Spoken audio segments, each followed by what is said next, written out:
Bom dia para todo mundo. A gente vai para a nossa segunda aula de hoje. Então, retomando o que a gente já havia feito, a gente fala hoje um pouco sobre a Grécia, né? Quando a gente fala de Grécia, a gente está falando talvez da civilização antiga mais conhecida, né? Então, a gente já conhece bastante coisa de Grécia. O que a gente vai fazer hoje é retomar alguns conceitos básicos só para a gente poder se localizar. E aí, para pensar na Grécia Antiga, a gente precisa pensar primeiro em sua localização geográfica, né? A Grécia ela é muito conhecida por ela ter uma geografia bastante particular. Ela é uma geografia bastante montanhosa, o que dificultava tanto a exploração de uma agricultura de irrigação muito vasta, como no Egito ou na Mesopotâmia, como ela dificultava a ligação entre as cidades por via terrestre, né? De um modo geral, a Grécia vai ser conhecida por ter sua ligação, em geral, feita de forma pelo mar, de forma marítima, né? A navegação vai ser a grande forma de contato dos gregos com o restante do mundo. E aí, a geografia grega vai dividir o território grego em basicamente três grandes unidades. O que a gente vai chamar de Grécia peninsular, que é essa parte alaranjada aqui, né? Onde tem as duas grandes penínsulas do território grego e onde estão duas cidades importantes. Na península da Ática, a cidade de Atenas, e na península do Peloponeso, a cidade de Esparta. A gente vai ter a Grécia insular, que são o conjunto de centenas de ilhas que vão compor o território grego, com a ilha de Creta como a maior e mais importante ilha. E finalmente a Grécia asiática, né? A região da Grécia que está lá em território asiático, porque se a gente lembrar, aqui, mais ou menos nessa região da Turquia, onde a gente tem o Estreito de Bósforo, tem a separação entre o mundo europeu e o mundo asiático. A Grécia está nessa proximidade. A Grécia tem um pedaço do seu território que vai se chamar Grécia Asiática, onde tem cidades, por exemplo, como Troia, né? Os gregos são muito conhecidos pelo desenvolvimento do comércio e da navegação, né? E principalmente por conta de um sistema político que eles encontram, até por conta da geografia bastante particular, que é o desenvolvimento de cidades-estado. Ou seja, o poder na Grécia ele está descentralizado. Cada cidade é uma unidade política diferente, e essa unidade política diferente tem autonomia para se autorregulamentar. Como hoje nas cidades a gente teria algo parecido com os municípios e os prefeitos, né? Com a diferença que naquelas cidades não havia a figura do Estado ou da federação, né? Não havia o governador nem o presidente da República. Então, cada cidade-estado tinha seu governo, tinha seu soberano, tinha suas leis, tinha seus deuses, tinha seu próprio exército, sua estrutura econômica, política, social. Isso vai gerar, inclusive, momentos de conflitos entre essas cidades. Então, a primeira coisa importante é que os gregos se reconhecem como helenos, como o povo que vive nessa região que eles chamam de Hélade. Eles se reconhecem como membros de uma mesma cultura, mas eles não se reconhecem como parte de uma única unidade administrativa, como um Estado. Como os egípcios, por exemplo, que de todas as cidades, estavam sob o comando do faraó. Não é assim na Grécia. Cada cidade, então, ela tem a sua própria autonomia. Os gregos, como romanos, como mesopotâmicos, como egípcios, na antiguidade, vão ter uma produção agrícola basicamente baseada em mão de obra escrava, são escravistas, né? O grosso da produção será produzido por escravos, ainda que o sistema escravista da antiguidade precise ser muito distinto do sistema escravista que a gente vai conhecer na Idade Moderna, como, por exemplo, a escravidão africana no continente americano, tá certo? Os gregos vão ser extremamente importantes no desenvolvimento das ciências, da filosofia, da arte, como a gente já conhece.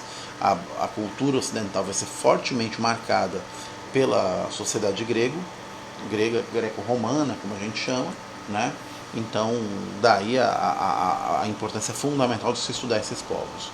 Quando a gente fala de Grécia, a gente fala de vários períodos históricos diferentes. E esses períodos históricos diferentes, eles são basicamente esses que aqui a gente tem. O período pré-homérico, que vai de 2800 a.C. até mais ou menos 1100 a.C., ou seja, muito distante no tempo. É o período que é anterior à obra do poeta Homero, que vai sistematizar, né, toda essa formação da sociedade grega. É o período onde você vai ter os povos colonizadores que vão formar a sociedade grega, né? É o período que vai ter, por exemplo, eventos como a Guerra de Troia, a mítica Guerra de Troia, né? O período homérico, que é o período onde a gente vai ter como grande marca as obras do Homero, a Ilíada e a Odisseia, né? O período arcaico, onde a cidade-estado, a polis grega, vai ser formada, né? A unidade político-administrativa da Grécia será formada no período arcaico. Finalmente, o período clássico, onde a gente vai ter desde o auge da polis e das cidades-estado até as guerras, como por exemplo as guerras médicas e depois a Guerra do Peloponeso, e finalmente a Grécia vai entrar em decadência e vai ser dominada pelos macedônios, né? E aí a gente vai ter um período chamado período helenístico. É o período em que a cultura grega é expandida e espalhada pelo mundo inteiro, mas ela já não é mais independente, ela agora é dominada pelos macedônios através da figura do Alexandre, né? Alexandre Magno ou Alexandre o Grande, né? O período pré-homérico, como eu falei, é o período da formação da civilização grega, né? Por exemplo, o período em que cretenses e aqueus, que é uma tribo que está descendo e colonizando o continente europeu, e vai chegar ali na península grega. Eles vão, em alguma medida, se juntar e vão formar um tipo de civilização chamada civilização creto-micênica.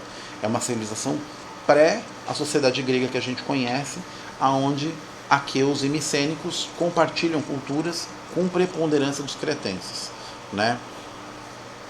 Com os cretenses a gente vai ter uma grande expansão marítima, inclusive os gregos começam a colonizar outras regiões, eles mandam pessoas para outras regiões que fundam cidades com características e semelhanças com a cultura creto-micênica e vão começar a expandir essa influência, né? Já escrevem, já dominam a escrita nesse período, uma escrita silábica, inclusive, escrevem um conjunto de símbolos que imitam a fala humana, né? E como destaque as mulheres podendo participar da formação estudantil escolar, se é que a gente pode chamar assim, né? Os micênicos vivem na Grécia continental, e os cretenses vivem na ilha de Creta, né? O que vai acontecer é que pouco a pouco os cretenses vão ser dominados e conquistados, né? E vão assimilar a cultura de Creta ao mesmo tempo que vão destruí-la, né? O que a gente vai ter no final do período homérico é a chegada de novos povos, né? Especialmente os eólios e os jônios, né? Que vão chegar e vão em alguma medida se associar a essa civilização creto-micênica, com destaque para a população dória, né? Os dórios é um povo guerreiro que no seu processo de migração vai acabar conquistando e dominando através da guerra esses outros povos, cretenses, aqueus, eólios, jônios, e vão impor então a derrota da civilização cretense e o que a gente vai chamar de primeira diáspora, né? O espalhamento desses povos, fugindo dos dórios, esses povos vão se espalhar pelo Mediterrâneo, formando colônias, eles estão fugindo dessa dominação que está se iniciando. A dominação dória marca o que a gente vai conhecer como o começo do período homérico, né? E o que é o começo do período homérico? Primeiro que é muito longe no tempo. A gente está falando de 1000 anos antes de Cristo, né? A gente está falando de um período muito distante. Ele vai de 1100 a.C. até 800 a.C. É muito tempo atrás. Então a gente tem poucos registros históricos, além dos poemas do Homero, a Ilíada e a Odisseia, que a gente precisa fazer a análise desses poemas de forma crítica. Então não dá para entender que tudo aquilo é a expressão da verdade, mas muito daquilo pode ser utilizado como fonte histórica valiosa, né? O que a gente tem da civilização dória, então, é a organização de clãs familiares, né? Essa é a grande estrutura dória que vai fundamentar a estruturação da sociedade grega, né? Essas famílias, esses clãs familiares, elas são chamadas de gênos, né? E esses gênos têm um líder, o patriarca da família. Esse patriarca vai ser chamado pater, pater família, né? Pater de pai mesmo, né? Ele é o líder, né? Esses patriarcas, eles vão formando suas famílias, eles vão dominando regiões específicas através da posse da terra.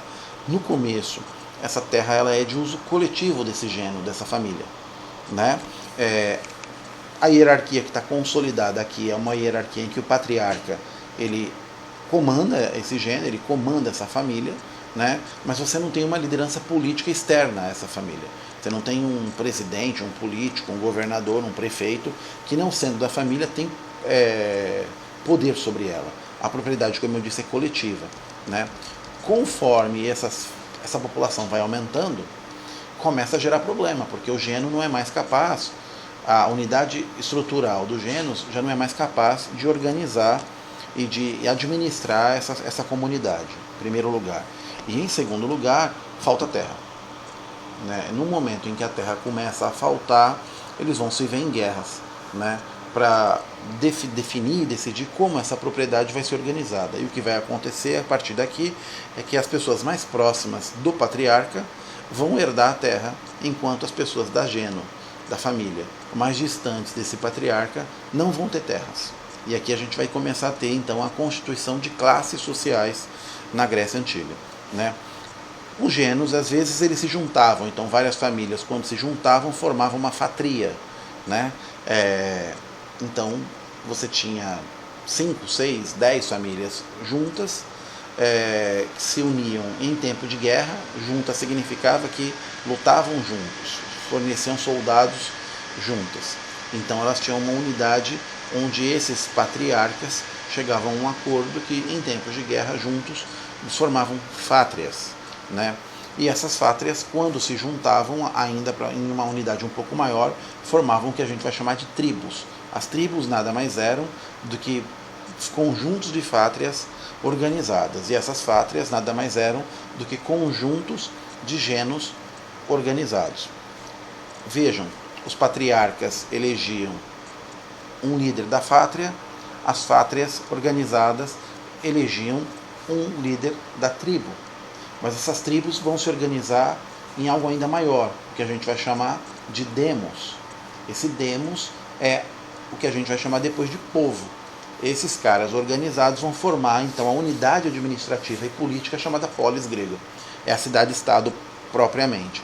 Essa cidade-estado, ela é uma unidade territorial, uma unidade de terra, aonde todas essas figuras, patriarcas, líderes de fátrias, líderes de tribos, negociam e chegam a acordos contra outras regiões, ao mesmo tempo em que eles precisam ter um local onde eles tomam decisões.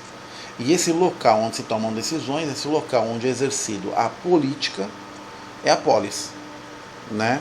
É a cidade-estado propriamente. Vai ter um rei, essa polis.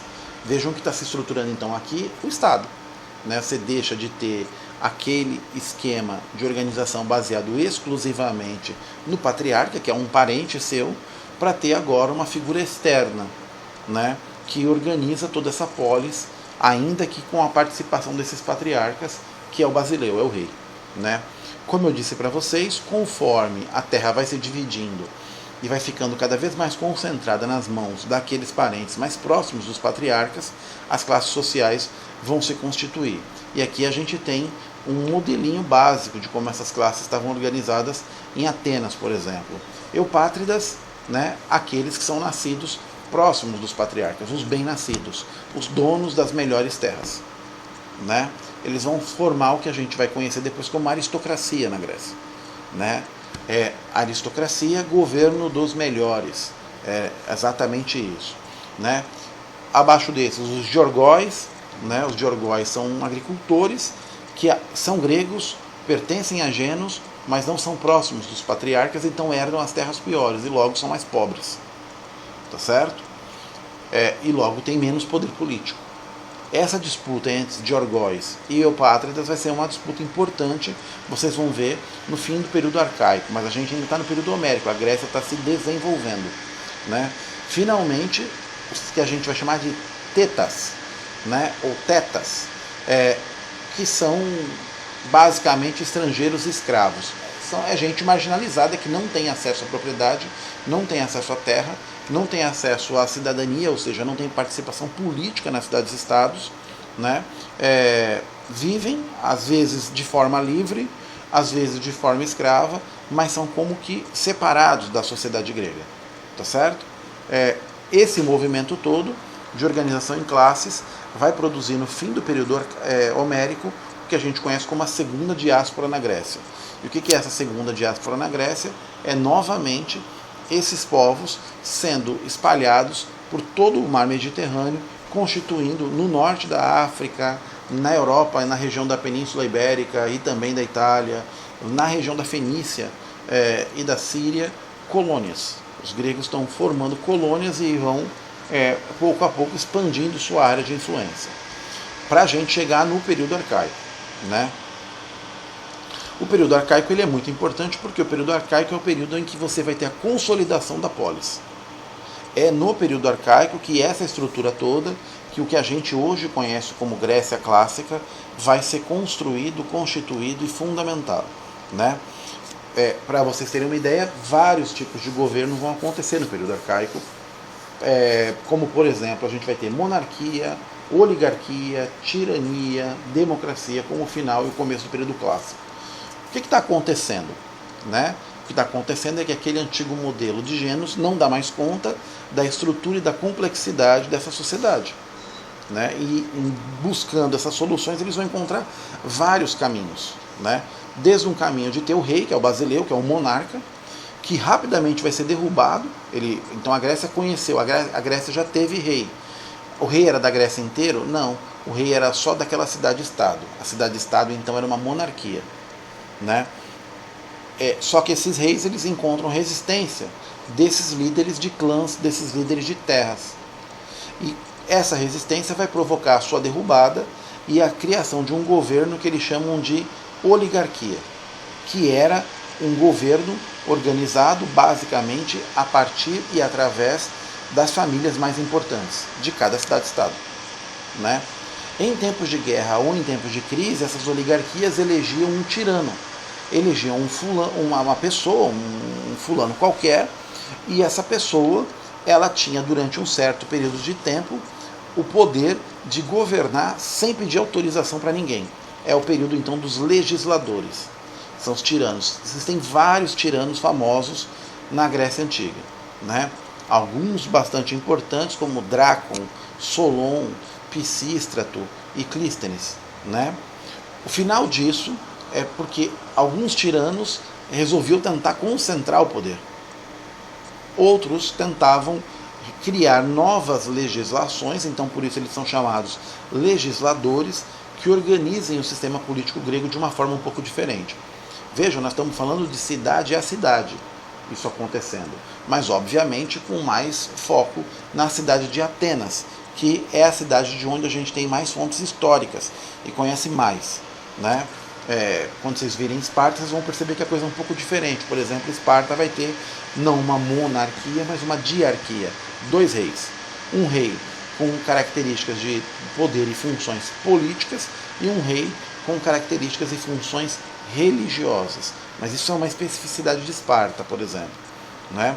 Bom, o fim do período arcaico, que é importantíssimo porque é a consolidação da polis grega, é a consolidação desse novo regime que os gregos estavam inventando, chamado democracia. E como vocês já viram lá em cima, a democracia era o resultado da união de várias tribos e seria o que eles chamam de demos, povo, cracia, governo, governo do povo, com algumas importantes questões a serem lembradas. Povo, naquele tempo, significavam aqueles gregos que eram herdeiros das famílias tradicionais, dos gêneros tradicionais.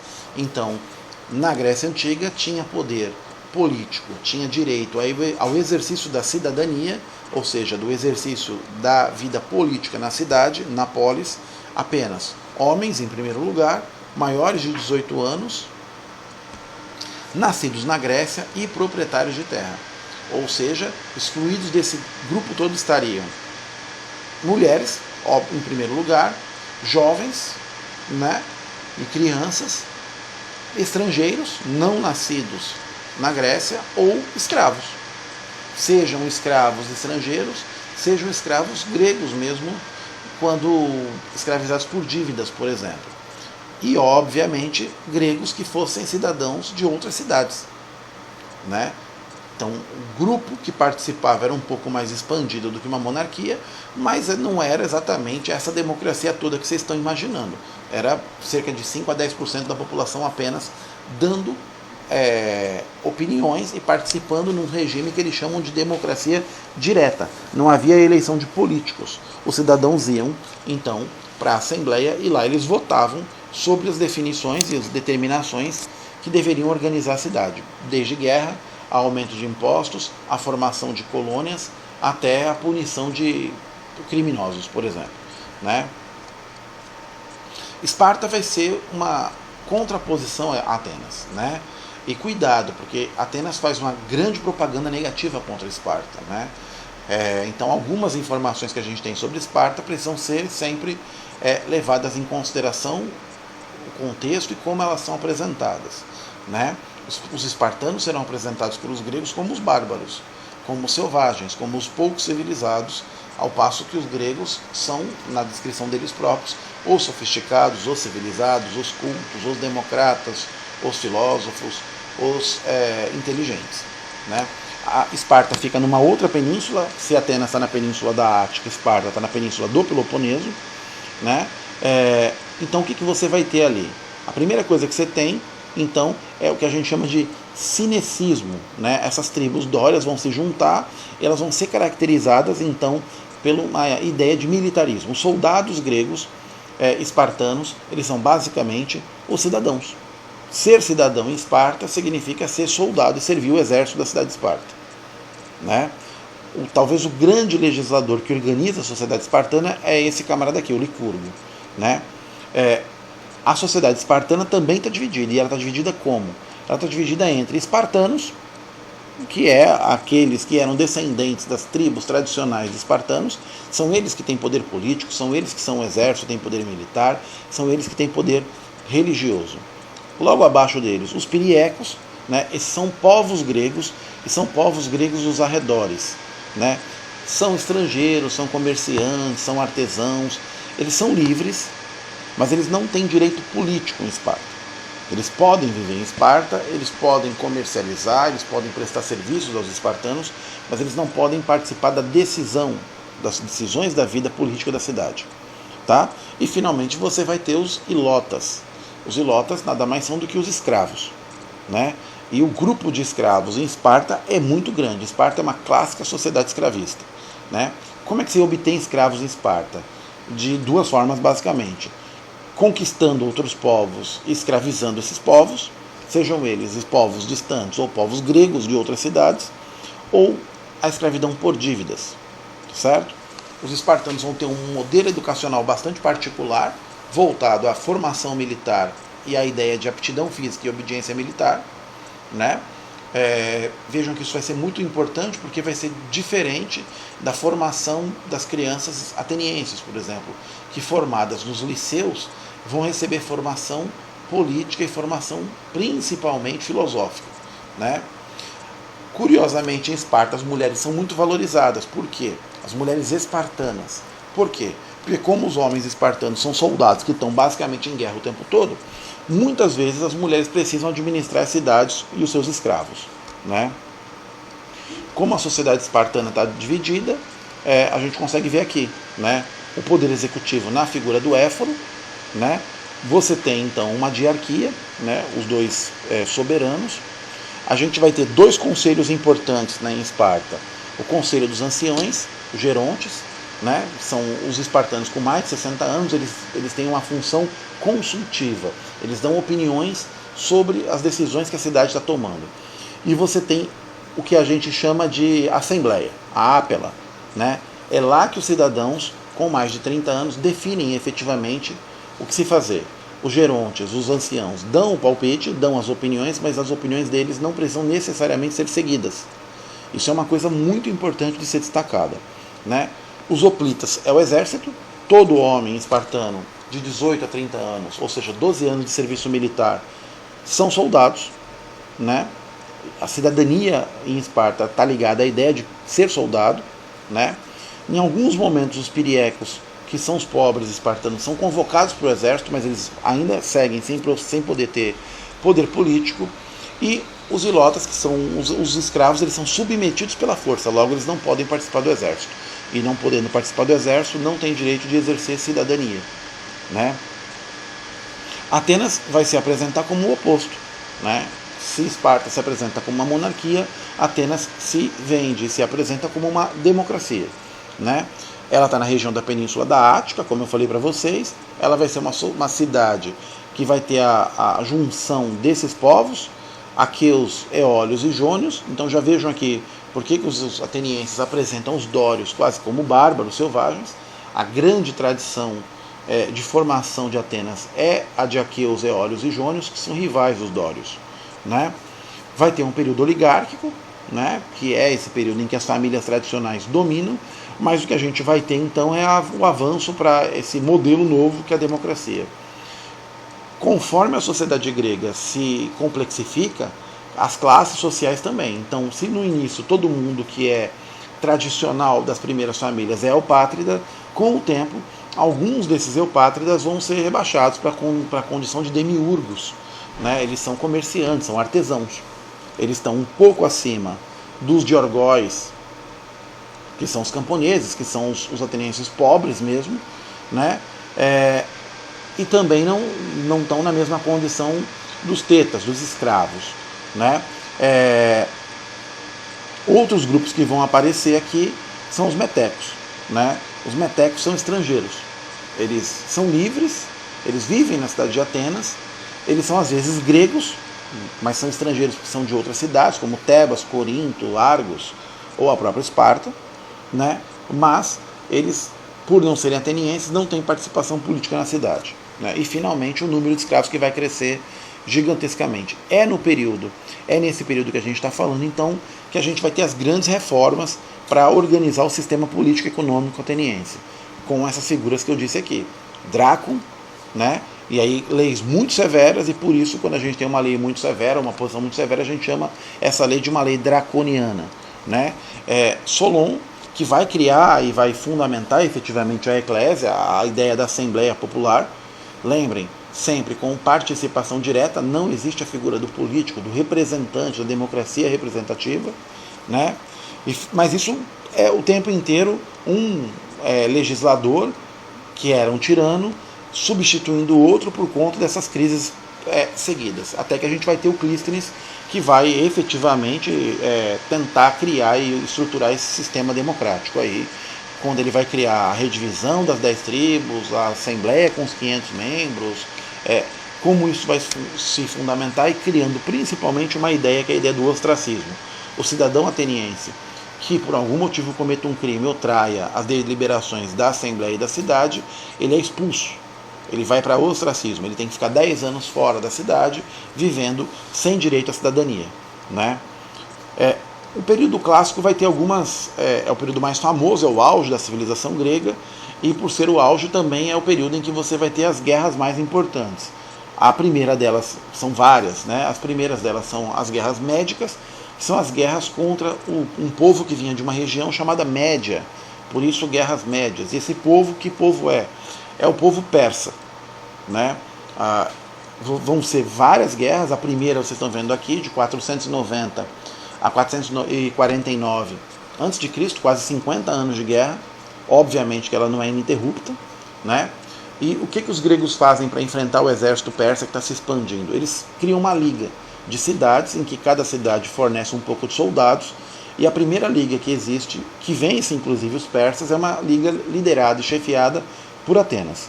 Essa liga a gente vai chamar de Liga de Delos. Os atenienses recolhem dinheiro, recolhem soldados, de todas as cidades-estado para formar um exército contra os persas. Funciona bem, mas também funciona para que Atenas se sobreponha e use esse poder desse exército poderoso para dominar outras cidades, gerando, obviamente, oposição, né? A essa liderança, essa hegemonia ateniense, né? A Segunda Guerra Médica, que a gente chama, é o auge do governo do Péricles, é o auge do governo de Atenas. Vai ser instituído, por exemplo, a ideia do soldo. Pela primeira vez, os soldados passam a ser profissionais, eles recebem um salário, né, para poder trabalhar lutando na guerra, e os servidores públicos também passam a receber salário. Até então, eles são camponeses, eles são donos de terra, eles são artesãos que têm os seus trabalhos e eventualmente lutam na guerra. Agora já não, né? Bom, o resultado de tudo isso é que a gente vai ter então uma oposição a essa liderança, a essa hegemonia toda ateniense. Para vocês terem uma ideia, Atenas recolhe dinheiro de todas as cidades para construir uma frota naval ateniense poderosíssima, que ela usa para lutar contra os persas, mas ela também usa para saquear e dominar as cidades que estão fornecendo dinheiro, né? E aí eles estruturam uma nova liga chamada Liga do Peloponeso. Essa Liga do Peloponeso são cidades-estado que não aceitam mais a liderança e o domínio ateniense e vão se organizar em torno da cidade de Esparta.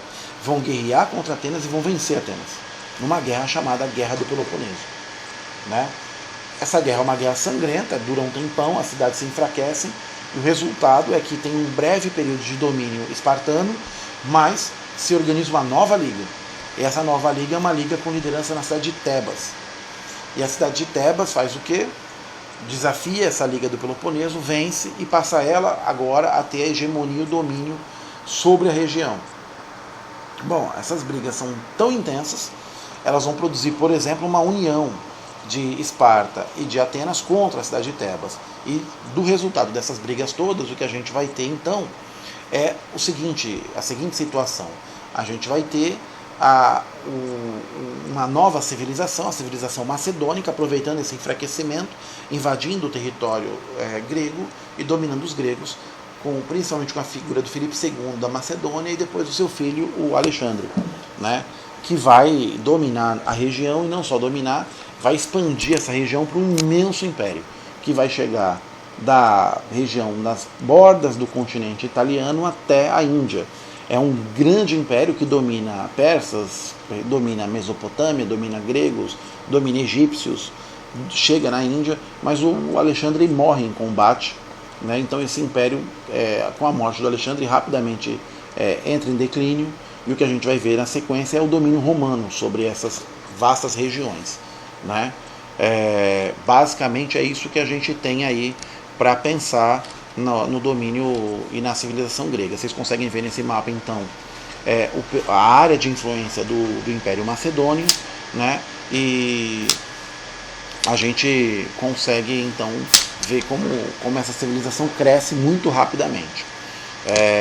Bom, o helenismo vai ser o responsável pela expansão da cultura grega pelo mundo inteiro, mas vejam que eles já não são mais gregos. E os gregos vão deixar uma imensa contribuição nas mais diversas áreas. Ciências, artes plásticas, filosofia, literatura, figuras como Ptolomeu, Hipócrates, Aristóteles, Platão, Sófocles, vão ser famosos e importantes durante muito tempo, e vão ser, inclusive, resgatados pela tradição romana, como a gente vai ver daqui a pouco.